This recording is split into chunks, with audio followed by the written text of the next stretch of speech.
चलिए हम बात करते हैं कि भाई मनुष्य का आहार नाल। देखो क्या है ना कि आप सुने होंगे कभी कि जो गिरगिट होता है उसका जीव जो है उसके के शरीर से बड़ा होता है, उसका जीव उसके शरीर से कई गुना बड़ा होता है। और क्या होता है भाई, उसको लपेट कर रखता है, लपेट कर। तो अब बताओ, आदमी का लंबाई बहुत कम है और उसके आहार नाल की लंबाई 8 मीटर मीटर से लेकर 10 मीटर तक होता है। लंबाई ज्यादा होता है, 10 मीटर बहुत ज्यादा होगा भाई। 10 मीटर देखो, आप 2 मीटर तार खरीदते हो, ऐसे हाथ से नापा जाता है ना, तो 2 हाथ लगभग मिलेगा आपको ना। तो 10 मीटर ढेर ना हो गया जी, बहुत ज्यादा हो गया। तो 8 से 10 मीटर होता है। लंबाई छोट है, मनुष्य का लंबाई छोट है और उसमें आहार नाल का जो लंबाई है बहुत ज्यादा है। तो कैसे होता है? तो वो लपेटा हुआ होता है। मनुष्य का आहार नाल का फोटो देखोगे तो ऐसे रहेगा, देखते हो? ये सब आहार नाल में ही आता है। एक कुंडलिनी होता है, लपेट कर रखा गया होता है। तुम ऐसे समझना लो कि अगर आप जाते हो पाइप खरीदने के लिए, 500 रुपए का जो पाइप मिलता है, नल वाला पाइप, वो लपेट कर मिलता है। आज जब खोल दे तो कितना लंबा हो जाता है। तो अगर उतना लंबा उठाकर लाना होगा तो आएगा, तो क्या होता है, लपेट कर रखा जाता है, लपेट कर। अच्छा, खेत में पानी पटाया जाता है तो पाइप देखो कितना लंबा होता है, और उसको खड़े उठाकर कहीं रखा जा सकता है, लपेट कर रखा जाता है। तो कहा जाएगा मनुष्य का आहार नाल 8 मीटर से लेकर 10 मीटर तक होता है। मनुष्य के आहार नाल की लंबाई 8 मीटर से लेकर 10 मीटर तक होता है। यह मुख गुहा से लेकर और यह मल द्वार तक फैला होता है ना। यह मुख गुहा से लेकर मल द्वार तक फैला होता है। इसके बहुत सारे भाग होते हैं, मुख गुहा का बहुत सारा भाग है। पूछा जाएगा मुख गुहा की लंबाई मनुष्य की कितनी होती है? 8 मीटर से 10 मीटर कुंडलिनी होती है। इसकी रचना कैसी होती है? कहा जाएगा मनुष्य में आहार नाल की रचना कुंडलिनी होती है और इसकी लंबाई 8 मीटर से लेकर 10 मीटर तक होती है। यह मुख गुहा से लेकर और मल द्वार तक फैला हुआ होता है। इसमें बहुत सारे भाग हैं। सबसे पहला भाग आता है मुख गुहा। इसके बारे में पहले हम समझेंगे। किसके बारे में? मुख गुहा। Mouse cavity.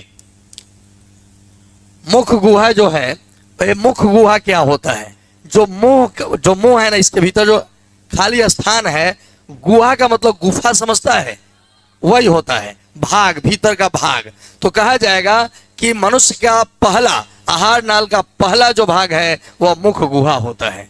मनुष्य के आहार नाल का पहला भाग मुख गुहा होता है। यह 2 जबड़ों से बंद होता है। ये दो जबड़ों से घिरा होता है।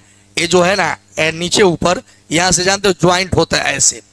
कभी कभी आप कमजोरी होगा ना, आपको कमजोरी ऐसे कीजिएगा तो लगेगा कि अटक गया, यहाँ दर्द करने लगता है। वो ऐसे चढ़ा होता है। तो यह ऊपर का जबड़ा अलग है और नीचे का जबड़ा अलग है। हाई जो आधा भाग ऊपर, दांत के नीचे का आधा भाग अलग है। ये दोनों अलग अलग है। ये जबड़ा है, समझ रहे? जाकर यहाँ ज्वाइंट किया हुआ है, ऐसे ऐसे रुका हुआ है।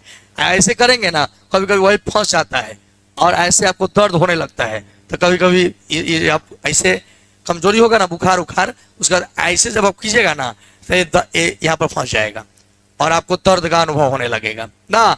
तो मुख गुहा जो होता है वह ऊपर और ऊपरी और निचले जबड़ा से घिरा हुआ होता है और ये 2 मांसल होठों द्वारा बंद होता है। ये मुंह जो है वह बंद किससे होता है? होठ के द्वारा। मांसल मांस का बना हुआ है। ये क्या है? इसमें हड्डी नहीं है। मांसल होठों के द्वारा क्या होता है? बंद होता है। कहा जाएगा कि आहार नाल का सबसे पहला भाग मुख गुहा होता है। कौन होता है? और यह 2 जबड़ों से घिरा होता है। यह ऊपरी और निचले 2 जबड़ों से घिरा होता है और यह 2 मांसल होठों के द्वारा बंद होता है। क्लियर? मुख गुहा में 2 ही चीज होता है, दांत और जीभ। क्या होता है? दांत होता है और जीभ होता है। यह बात समझना होगा। मुख गुहा में 2 ही चीज होता है, दांत और जीभ। आइए हम जीभ के बारे में समझते हैं। जीभ क्या होता है? कहा जाएगा मुख गुहा के भीतर जीभ एक मांसल रचना होती है। क्या होती है? और इस जीभ के ऊपरी सतह पर छोटे छोटे अंकुर निकले होते हैं। छोटे छोटे अंकुर आप देखिएगा जीभ को ध्यान से, तो उसमें छिद्र छिद्र जैसा दिखाई देता है ना, छिद्र छिद्र जैसा दिखाई देता है। एकदम लगेगा छोटा छोटा, एकदम फुंसी जैसा हुआ है। ठीक है, फुंसी जैसा हुआ रहता है, उसको स्वाद कलियां कहते हैं। क्या कहते हैं? उसका नाम है स्वाद कलियां। आप जीभ आप जब देखिएगा,